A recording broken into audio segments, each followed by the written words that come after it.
Hello friends, welcome our YouTube channel Shri classes. Shri classes में पहले से मैथ की क्लासेज चल रही है।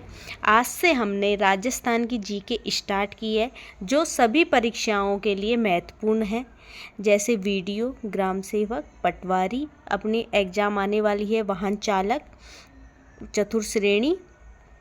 इन सभी के लिए एग्ज़ाम के लिए यह इम्पॉर्टेंट होगी। यह राजस्थान के नए जीके के अनुसार अपडेटेड होगी, जो अपने प्रीवियस क्वेश्चन पहले की परीक्षाओं में लोक देवता से रिलेटेड जितने भी क्वेश्चन आए हैं इसके बारे में डिस्कशन करेंगे। और थ्योरी बेस्ड क्वेश्चन होंगे। इसमें पहले क्वेश्चन होंगे, उसके बाद में उसकी थ्योरी होगी, जिससे उस क्वेश्चन से रिलेटेड जितने भी क्वेश्चन बनते हैं वो भी अपन को आए। तो चलो इस क्लासेज को अपन आगे बढ़ाते हैं, आगे क्वेश्चन करते हैं। पहला क्वेश्चन है अपना, उस राजा का नाम क्या था जिसे हड़बू जी ने आशीर्वाद देते हुए अपना खंजर भी उपहार में दिया था?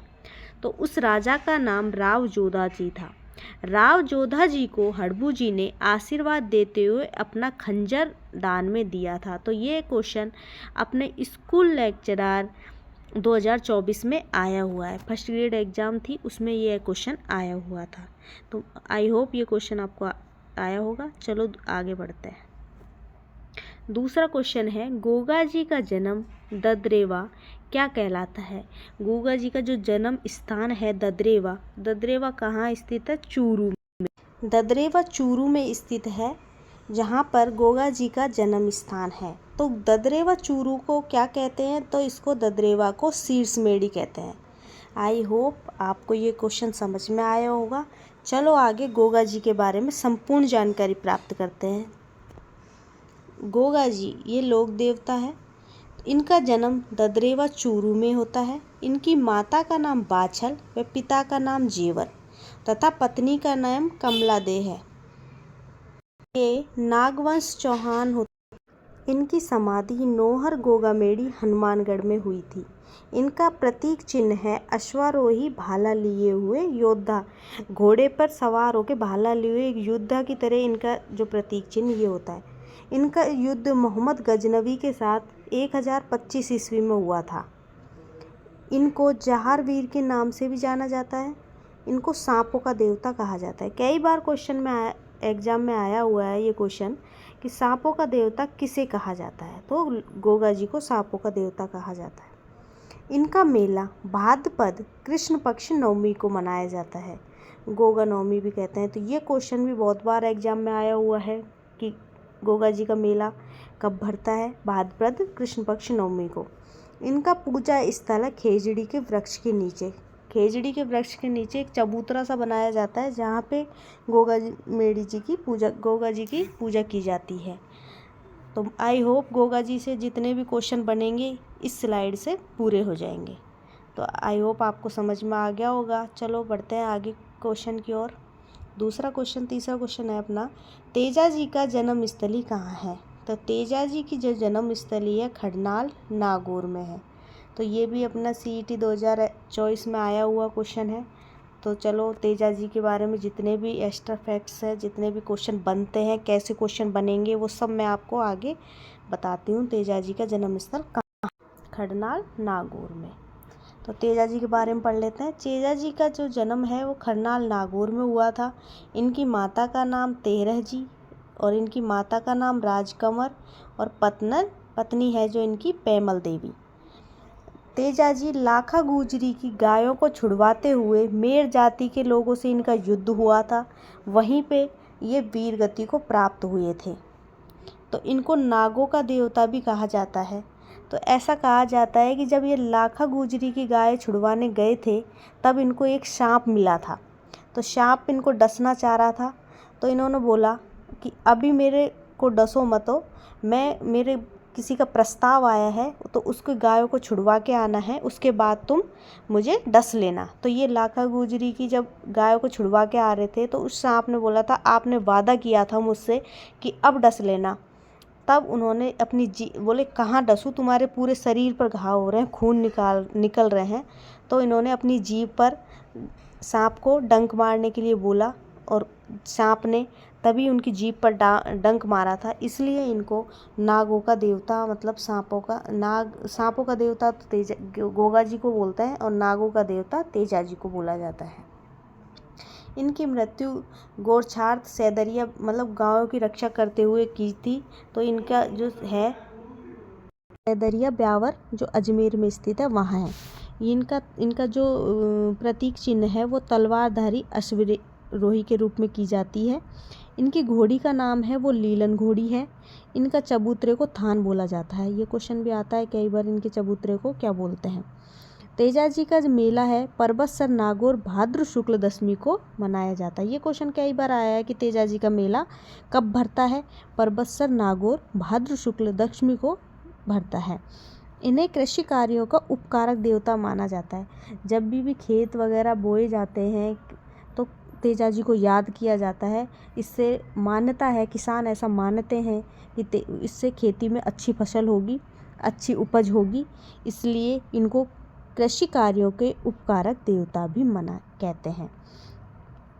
आई होप आपको ये तेजा जी के बारे में जितने भी क्वेश्चन बनते हैं बनेंगे आगे तो वो सब आ गए होंगे। अपन एक क्वेश्चन के साथ साथ एक्स्ट्रा फैक्ट्स भी याद करते चल रहे हैं कि अपने आने वाली एग्ज़ाम में ये क्वेश्चन बने या कोई और बने तो अपन उनको कर सकें। तो आई होप आपको समझ में आ रहा होगा। चलो बढ़ते हैं आगे की ओर। रूणीचा धार्मिक स्थल किस लोक देवता से संबंधित है। तो रूणीचा धार्मिक स्थल है जो रामदेव जी से संबंधित है। ये कहाँ है? जैसलमेर में है। तो चलो आगे रामदेव जी के बारे में पढ़ते हैं। रामदेव जी हैं, इनका 13 वंश से संबंधित है, तंवर वंश से पिता का नाम अजमाल व माता का नाम मैनादे और रूणीचा जैसलमेर में इनका जन्म हुआ था। इन्हें यात्रियों का जातूर भी कहा जाता है। क्या कहा जाता है इन्हें? यात्रियों का जातूर। रामदेव जी कांवड़िया पंथ है वो रामदेव जी द्वारा चलाया गया था। ये क्वेश्चन भी कई बार आता है। मुस्लिम लोग रामदेव जी को रामसा पीर के नाम से जानते हैं। किस नाम से जानते हैं? रामसा पीर नाम से जानते हैं। तो इनका मेला है वो रूणीचा में और रामदेवरा जैसलमेर में बढ़ता है। यह है भाद्रपद शुक्ल दशमी से लेकर 11 तक भरता है। ये 10 दिन तक भरता है। टोटल 10 दिन तक ये मेला भरता रहता है। रामदेव जी का पशु मेला है वो नागौर में भरता है। तो कंफ्यूज मत हो जाना कि इनका जन्म तो रूणीचा जैसलमेर में हुआ था और मेला है जो नागौर में भरता है।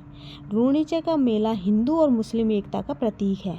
ये क्वेश्चन कई बार आया हुआ है कि हिंदू मुस्लिम एकता का प्रतीक कौन सा है, देवता बोलते हैं। तो रामदेव जी हैं और ये मेले में होता है।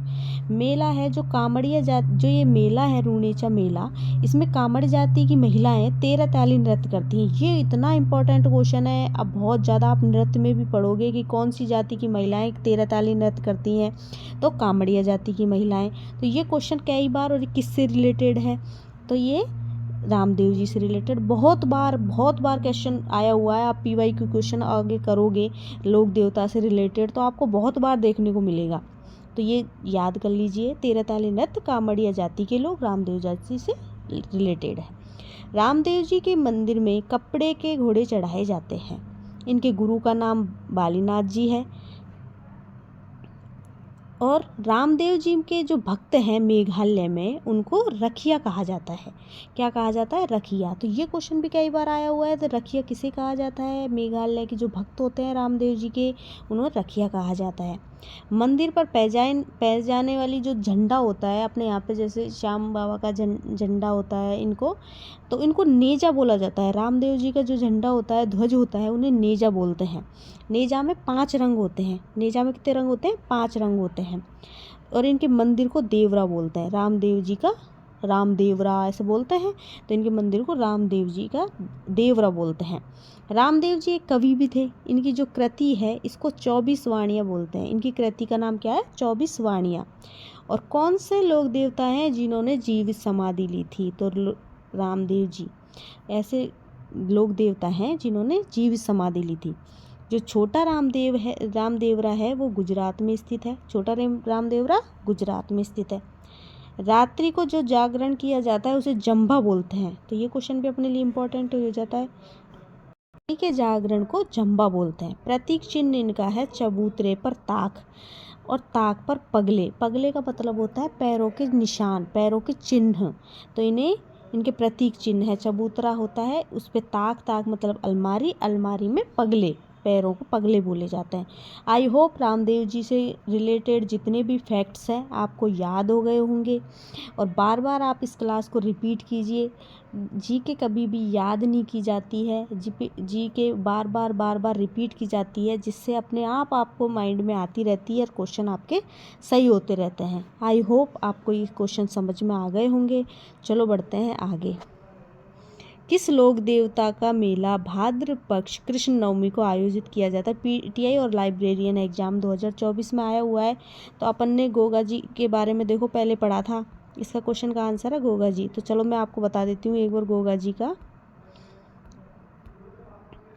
का देखो ये रहा, मैंने बताया था आपको भाद्र कृष्ण पक्ष नवमी को गोगा जी का मेला भरता है। देखो यही एग्जाम में, पीटीआई के एग्जाम में आया हुआ है। तो ऐसे ही एग्जाम में क्वेश्चन बनते हैं, तो मैं एक एक्स्ट्रा फैक्ट से साथ आपको पढ़ा रही हूँ, जिससे आपके ये क्लास के साथ साथ और भी एग्जाम्स में जो क्वेश्चन आएंगे वो हल हो सके। इसलिए प्लीज़ बार बार इस क्लास को देखिए, बार बार देखने से आपके माइंड में ये क्वेश्चन एज इट इज़ बन जाएंगे और याद रहेंगे, जो एग्ज़ाम में आपको बहुत हेल्प करेंगे। चलो बढ़ते हैं आगे। किस लोक देवता को लक्ष्मण का अवतार कहा जाता है? पाबू जी को लक्ष्मण का अवतार कहा जाता है। चलो बढ़ते हैं, इसके बारे में देखते हैं पाबू जी के बारे में और क्या क्या इन्फॉर्मेशन है, क्या क्या है। पाबू जी ये राठौड़ वंश के हैं। इनके जन्म कोलमुंड गांव फैलोदी जो जोधपुर में स्थित है वहाँ हुआ था।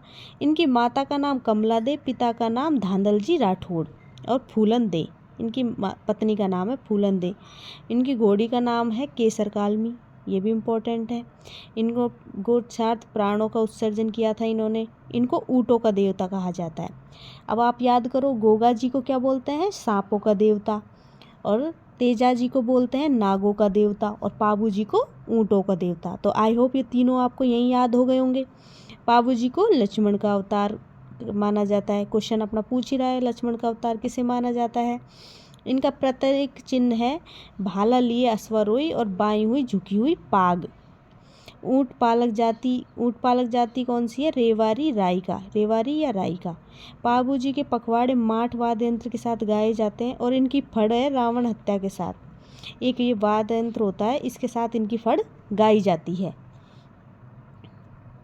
तो देखो वापस से बोल कौन कौन से इंपॉर्टेंट है। घोड़ी का नाम है केसर कालमी, ऊँटों का देवता पाबू जी, लक्ष्मण का अवतार पाबू जी, प्रतीक चिन्ह इनका है ही है भाला लिए हुए अश्वारोही, और ऊँटों के देवता है, इसलिए इनके ऊँटों की जो जाति ऊँटों को पालती है उन्हें रेवारी जाति बोलते हैं।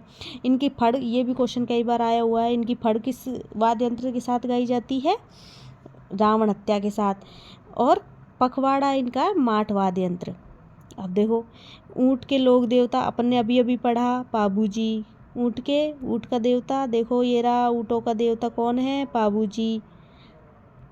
किस लोक देवता को राम सपीर के नाम से जानते हैं? अपन ने राम सपीर के नाम से जानते हैं। देखो पढ़ो, राम सपीर कहाँ था, किस लोक देवता के बारे में पढ़ा था अपन ने?